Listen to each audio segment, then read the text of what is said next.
IBN 7 हौसला है।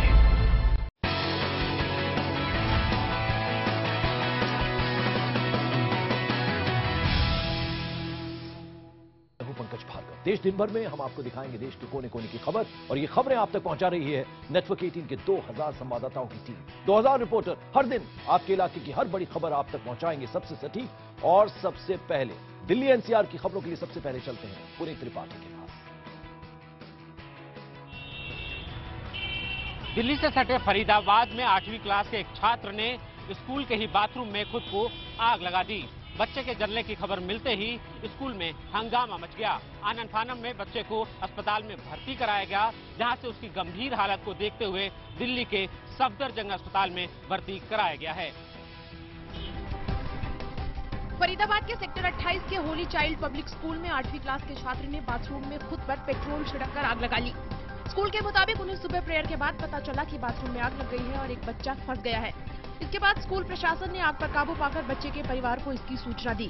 जो हमने वहाँ देखा कि पेट्रोल की बोतल वहाँ पड़ी हुई थी बाथरूम में, और उसमें थोड़ा पेट्रोल भी था, और उसको किसी तरीके से आग उसकी बुझाई, ब्लैंकेट में लपेट के इमीडिएटली उसके पेरेंट्स को बुला के फर्स्ट एड के लिए भेजी। वही मामले की जानकारी मिलते ही पुलिस अधिकारी मौके पर जा पहुंचे और अब जांच कर रहे हैं। पुलिस के मुताबिक 9 बजे हुई इस घटना की जानकारी उन्हें 12 बजे दी गई। उनके मुताबिक बच्चा सुबह पानी की बोतल में पेट्रोल भरकर लाया था और टॉयलेट में जाकर खुद को आग लगा ली। पुलिस इस घटना में स्कूल की लापरवाही मान रही है। मैं बेटे से पूछा तो वो यही बता रहा था कि मम्मा मेरे को टीचर ने बोला था कि कॉपी चेक कराने के लिए, लेकिन जब चेक मैं कराता था तो मैडम नहीं होती थी स्कूल में। जब मैं कॉपी लेके जिस दिन मैं नहीं होता था उन्होंने मुझे मतलब मारा, थप्पड़ मारा, और उसे फिर मेरे से बोलता कि तुम तो बाहर मतलब पियोन बनोगे, जो भी था। तो मेरे को ये सही नहीं लगा कि मेरे साथ में ऐसा क्यों हो रहा है, और फिर मैंने आग लगाई। केंद्र सरकार ने दिल्ली के FAR यानी फ्लोर एरिया रेशियो मानकों में बदलाव किया है। इन बदलावों से दिल्ली में रियल एस्टेट सेक्टर को बढ़ावा मिलने की उम्मीद है। फ्लोर एरिया रेशियो या किसी भी बिल्डिंग के FAR का वो हिस्सा होता है जहां निर्माण किया जा सकता है। फ्लोर एरिया रेशियो को बढ़ाने को लेकर काफी लंबे समय से चली आ रही मांग को केंद्र सरकार ने मान लिया है। शहरी विकास मंत्री वेंकैया नायडू ने दिल्ली विकास प्राधिकरण यानी DDA के इस प्रस्ताव को मंजूरी दे दी। 750 से 1000 वर्ग मीटर आकार वाले प्लाट का FR मौजूदा समय में 150% से बढ़ाकर 200% कर दिया गया है। इस तरह 1000 वर्ग मीटर और उससे बड़े साइज वाले प्लॉट का FR 120% से बढ़ाकर 200% कर दिया गया है। बिल्डिंग की ऊंचाई 15 मीटर ही होगी, जैसा कि पहले से तय है। दूसरी और तीसरी मंजिल की तरह ही चौथी मंजिल के पूरे एरिया में मकान बनाने की इजाजत होगी।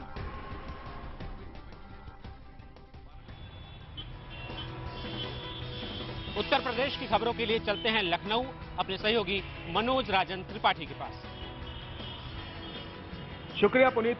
यूपी सरकार ने एनसीआर के लोगों और ऑटो चलाने वालों को एक बड़ा तोहफा दिया है। आज से नोएडा, दिल्ली और हरियाणा में ऑटो चलाने के लिए परमिट का आवेदन किया जा सकता है। इस परमिट के मिलने के बाद नोएडा और गाजियाबाद के ऑटो दिल्ली और हरियाणा आ जा सकेंगे।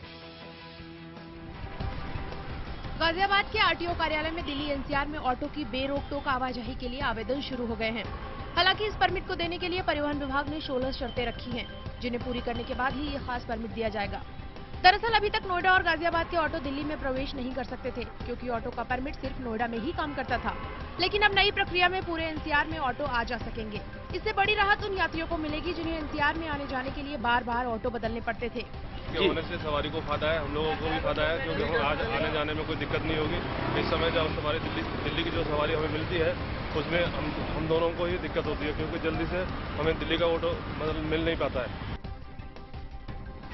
समाज में पुलिस की छवि सुधारने के मकसद से मुरादाबाद पुलिस ने एक अच्छी पहल की है। जनपद के सभी पुलिस कर्मियों के सहयोग से एक ब्लड बैंक की स्थापना की गई है।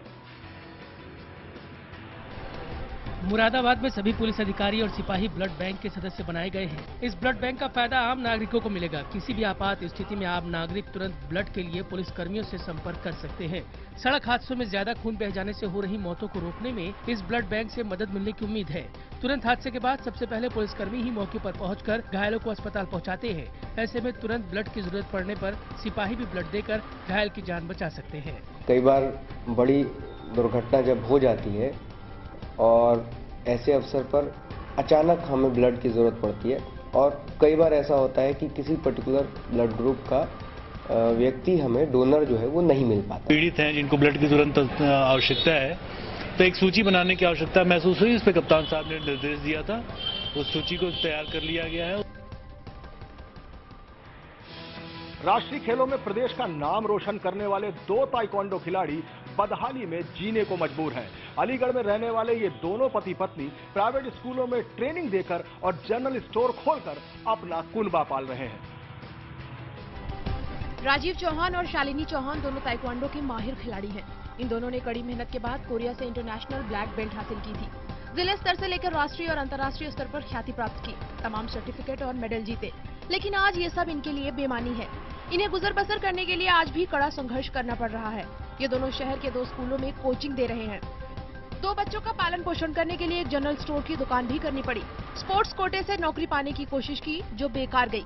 कई सारे नेशनल गेम्स में मैंने मेडल लिए हैं और जो है आगे भी मेरी ये प्लानिंग है कि मैं आगे इंटरनेशनल खेलूं। प्रदेश सरकार से मैं ये चाहता हूँ कि जो हम लोग जो सिखा रहे हैं, जो कोचेस हैं, हमको भी आर्थिक मदद या हमको स्टेबिलिटी हमको दे। आगरा में आज एक बेकाबू ट्रक ने एक्टिवा कार सवार दंपत्ति को रौंद डाला, जिससे मौके पर ही दोनों की मौत हो गई। वहीं हादसे के बाद ट्रक चालक और क्लीनर फरार हो गए। ये घटना सिकंदरा थाना क्षेत्र में दहतौरा में बने बीडी गार्डन के पास हुई। दंपत्ति की मौत के बाद गुस्साए लोगों ने जमकर हंगामा किया। मऊ के मधुबन थाना इलाके में एक घर में घुसकर 5 लुटेरों ने जमकर लूटपाट की। घर में मौजूद एक बुजुर्ग महिला को बदमाशों ने बुरी तरह से पीटा और फिर उन्हें बंधक बना लिया। पुलिस के मुताबिक लुटेरे अपने साथ लाखों के जेवरात और करीब 10,000 की नकदी लूट कर ले गए। उत्तराखंड के हल्द्वानी में 7 साल की मासूम बच्ची के साथ बलात्कार के विरोध में आज बाजार बंद रहे। इस घटना के विरोध में रैली भी निकाली गई और धरना दिया गया। स्कूली बच्चों ने भी इस घटना के विरोध में शांति मार्च निकाला। और अब बिहार की खबरों के लिए रुख करते हैं चंद्रमोहन कुमार का। बिहार के मधेपुरा में बदहाल किसान अब नई फसल की खेती करके अपना जीवन बदल रहे हैं। वहां किसानों ने अब औषधीय पौधों की खेती शुरू की है, जिसकी बाजार में उन्हें अच्छी कीमत मिल जाती है।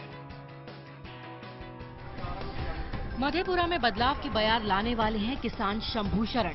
शंभू शरण ने खुद अपने आंगन में 105 प्रकार के औषधीय पौधे लगाए हैं। उनकी पहल पर गांव के किसानों ने भी औषधीय खेती की शुरुआत कर दी है। जिला कृषि अनुसंधान केंद्र के वैज्ञानिक भी किसानों की सहायता कर रहे हैं। साथ ही किसानों को इसके लिए अनुदान भी उपलब्ध कराया जा रहा है। हमने मूल रूप से कालमेघ, सतावर, लता कस्तूरी और पिपली को यहाँ खेती का एक आधार बनाया है, क्योंकि इसका मार्केट बिल्कुल उपलब्ध है। और जो मैं खेती करवा रहा हूँ वो मार्केटिंग के लिए एग्रीमेंट फार्मिंग करवा रहा हूँ, ताकि किसानों को बार्गेनिंग का शिकार नहीं होना पड़े, उसको भटकना नहीं पड़े। इस बढ़ते चलन और शंभू से मिलने के बाद सिंगापुर से MBA की पढ़ाई कर चुके 2 युवकों ने अपनी नौकरी छोड़ दी और वो भी इन पौधों की खेती में जुट गए हैं। क्षेत्र में आने की सोच के ही आए हुए, छोड़ के जॉब। कभी के मधेपुरा में जाते आते थे तो वहाँ पे शंभू सर से मुलाकात हुई, तो उनके गाइडेंस में ही ये शुरू किए हैं। मुजफ्फरपुर के एक महिला कॉलेज की छात्राओं और शिक्षिकाओं ने गरीब बच्चों को पढ़ाने की मुहिम शुरू की है। कॉलेज ने परवरिश नाम की एक अलग संस्था बनाई है, जिसमें शिक्षक साधन जुटाएंगे और छात्राएं उन साधनों से बच्चों को पढ़ाएंगी। मुजफ्फरपुर के महिला शिल्प कला भवन कॉलेज की छात्राओं और शिक्षिकाओं के इस कदम की सराहना चारों ओर हो रही है। पहली बार हाथों में माइक थामकर कुछ गाने की खुशी इन साधन विहीन बच्चों के चेहरों पर साफ झलक रही है। ये बच्चे ऐसे परिवारों से ताल्लुक रखते हैं जिनके पास अपना कुछ भी नहीं है। शहर के बनारस बैंक चौक के पास झोपड़ी बनाकर ये लोग जैसे तैसे गुजारा करते हैं। ऐसे में महिला शिल्प कला भवन कॉलेज की छात्राओं और शिक्षिकाओं ने इनके बच्चों को पढ़ाने और बढ़ाने की जिम्मेदारी ली है। ये हमारा अनवरत कार्यक्रम चलता रहेगा। जब तक हमारी शिक्षिकाएं, जब तक हमारा कॉलेज है, वह एक अनवरत धारा में चलेगा। कॉलेज की इस पहल से समाज के इस वंचित हिस्से की उम्मीदों को नया पंख लग गया है। सुधीर की रिपोर्ट। देश दिन भर में खबरों के सिलसिले को आगे बढ़ाएंगे भोपाल से मेरे सहयोगी मनोज शर्मा।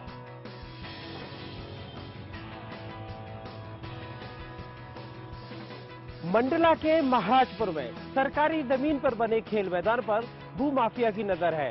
आरोप है कि प्रशासन की मिलीभगत से भूमाफिया लगातार खेल मैदान पर कब्जा करता जा रहा है।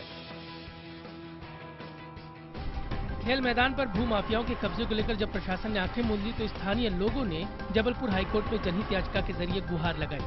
हाईकोर्ट ने कलेक्टर को 3 महीने के अंदर मैदान में किए गए अतिक्रमण को खाली करने का आदेश भी जारी किया था, लेकिन 11 महीने गुजर जाने के बाद भी स्थिति जस की तस है। अब याचिकाकर्ता कलेक्टर के खिलाफ हाईकोर्ट में अवमानना की शिकायत करने की बात कह रहे हैं। जो भी आदेश होंगे शासन के वहाँ हाईकोर्ट के, वो कुछ दिन बाद पता चल जाएगा। और 10 अवमानना पर ये है बना हुआ है कि 10 दिन के अंदर इनको किसी भी हालत से खाली करना पड़ सकता है। और नजूल अधिकारी के आदेश से सीमांकन कराया गया था, जिसमें जो लोग अतिक्रमणकारी पाए गए हैं उनके खिलाफ बेदखली की कार्रवाई की गई है। छत्तीसगढ़ के सबसे ज्यादा नक्सल प्रभावित इलाके सुकमा कोटा में नेशनल हाईवे बनाने के लिए इन दिनों बड़ी तादाद में सुरक्षा बलों ने डेरा डाला हुआ है। इसके लिए हर 5 किलोमीटर पर सुरक्षा बलों ने कैंप भी लगाए हैं। जगदलपुर से कोटा की दूरी लगभग 190 किलोमीटर है, लेकिन इस सड़क के निर्माण के वक्त नक्सली कई घटनाओं को अंजाम दे चुके हैं। साथ ही सबसे प्रभावित नक्सल जोन माने जाने वाले दरभा तोंगपाल में भी सीआरपीएफ की 2 बटालियन को तैनात कर दिया गया है। बताया जा रहा है कि नक्सली इसी रास्ते से आगे बढ़ते हैं। वहीं कोंटा सुकमा की खराब सड़कों को लेकर सुकमा वासी कई बार आंदोलन कर चुके हैं। इस सड़क को लेकर सुरक्षा महकमा और प्रशासन काफी गंभीर है। बस्तर आईजी के मुताबिक इस इलाके में फोर्स का मूवमेंट होने से सड़क निर्माण तेज गति से होगा और आने वाले दिनों में ये सड़क पूरी तरह से तैयार की जाएगी। ये रोड प्रोटेक्शन के साथ साथ स्ट्रेटेजिकली भी इम्पोर्टेंट है, क्योंकि वो क्रॉसिंग पॉइंट है। उसको देखते हुए एक सीआरपीएफ का वहाँ 2 कंपनी और हमारा एसटीएफ और ऑफिसर्स वहाँ सब अब कैंप करके दूसरा कैंप वहाँ खोल रहे हैं। भोपाल में आज श्वेत क्रांति के जनक डॉक्टर वर्गीस कुरियन का जन्मदिन मनाया गया।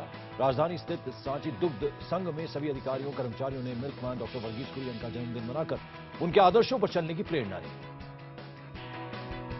मध्य प्रदेश में आयोडीन की कमी से होने वाले रोगों की जांच के लिए एक राज्य स्तरीय लैब बनाई जाएगी। National iodine deficiency control programme के अंतर्गत ये लैब बनाई जा रही है। देश दिन भर में राजस्थान की खबरों के लिए चलते हैं जयपुर भवानी के पास। राजस्थान हाईकोर्ट ने आरएएस मुख्य परीक्षा के परिणाम रद्द कर दिए हैं। हाईकोर्ट ने नई गाइडलाइन के आधार पर नतीजे घोषित करने के आदेश दिए हैं। हाईकोर्ट ने आरपीएससी को निर्देश जारी करते हुए 3 महीने में दोबारा नतीजे घोषित करने के निर्देश दिए हैं। हाईकोर्ट के फैसले का सभी याचिकाकर्ताओं ने स्वागत किया है। याचिकाकर्ताओं ने स्केलिंग और मॉडरेशन सिस्टम से घोषित परीक्षा परिणाम को चुनौती दी थी। हाईकोर्ट ने कहा कि आरपीएससी अगर स्केलिंग पद्धति लागू करना चाहे तो पहले 7 से 9 सदस्यों की कमेटी गठित करे और ऐच्छिक विषयों में स्केलिंग लागू करे। अनिवार्य विषयों में मॉडरेशन पद्धति को भी लागू किया जा सकता है। आरपीएससी स्केलिंग पद्धति का उपयोग कर परिणाम जारी करती है तो 10% से अधिक का वेरिएशन नहीं होगा।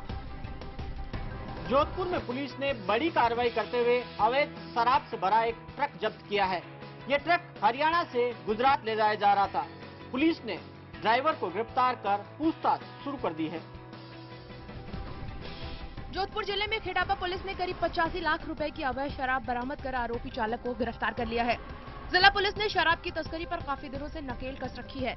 इसी अभियान के तहत खेड़ापा पुलिस ने थानाधिकारी सुरेश चौधरी के नेतृत्व में कार्रवाई करते हुए हरियाणा से गुजरात ले जाए जा रहे अवैध शराब से भरे ट्रक को पकड़ा। ट्रक में 998 शराब की पेटियां अवैध रूप से ले जाई जा रही थी। पुलिस ने बाड़मेर निवासी ट्रक ड्राइवर सताराम को गिरफ्तार कर ट्रक को भी जब्त कर लिया है। अब खबरों का सिलसिला मुंबई से आगे बढ़ाएंगे मेरे सहयोगी विवेक गुप्ता।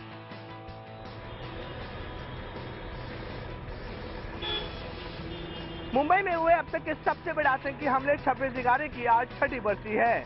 इस मौके पर आतंकियों से लड़ते हुए जो जवान शहीद हुए थे, आज सभी को मुंबई के शहीद स्मारक पर श्रद्धांजलि दी गई। शहीदों की याद में पुलिस जिमखाना के पास बनाए गए शहीद स्मारक पर शहर के सभी बड़े पुलिस अधिकारी और नेताओं ने उन्हें श्रद्धांजलि दी। इस मौके पर इन शहीदों के परिवार के लोग भी मौजूद थे। मुंबई पुलिस के ज्यादातर अधिकारियों की मौत की बड़ी वजह ये थी कि हमले के वक्त आतंकी कस्साब और उसके साथियों का मुकाबला करने के लिए उनके पास अत्याधुनिक हथियार नहीं थे। सरकार ने तब वादा किया था कि इस तरह के आतंकी हमलों से निपटने के लिए पुलिस को अत्याधुनिक हथियार मुहैया कराए जाएंगे, लेकिन 6 साल बाद भी हालात नहीं बदलने से नाराज बॉम्बे कोर्ट ने सरकार को कड़ी फटकार लगाई है। बॉम्बे हाईकोर्ट की फटकार के बाद अब सरकार ने फिर वादा किया है कि वो इस सिलसिले में जल्दी ही कदम उठाएगी। प्रधान कमेटी ने जो बातें कही है उसमें कुछ बातों का अमल नहीं, सरकार ने CCTV कैमरे हो या बाकी शुरू किया, लेकिन काफ़ी सारी बातें अभी करना बाकी है। हमारा प्रयास ये रहेगा कि वो जल्द से जल्द हम आने वाले दिनों में पूरी करें और जनता को सुरक्षित महसूस करें। सूर्य देवी लता मंगेशकर ने भी 26/11 में मारे गए लोगों को याद किया है। उन्होंने बकायदा इसका वीडियो भी बनाया है। लता मंगेशकर ने इस वीडियो को सोशल वेबसाइट पर पोस्ट भी किया है। लता मंगेशकर ने ट्वीट करके लिखा है कि हमारी रक्षा के लिए जो वीर शहीद हुए हैं उनको मैं श्रद्धा सुमन अर्पित करती हूँ। उन्होंने शहीदों को याद करते हुए एक गाना भी गाया।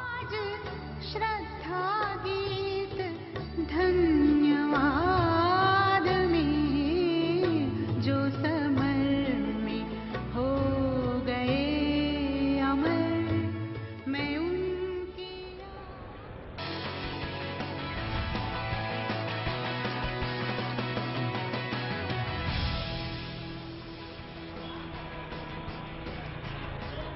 पश्चिम बंगाल के सिलीगुड़ी में आज आम लोगों और पुलिस के बीच जबरदस्त झड़प हो गई।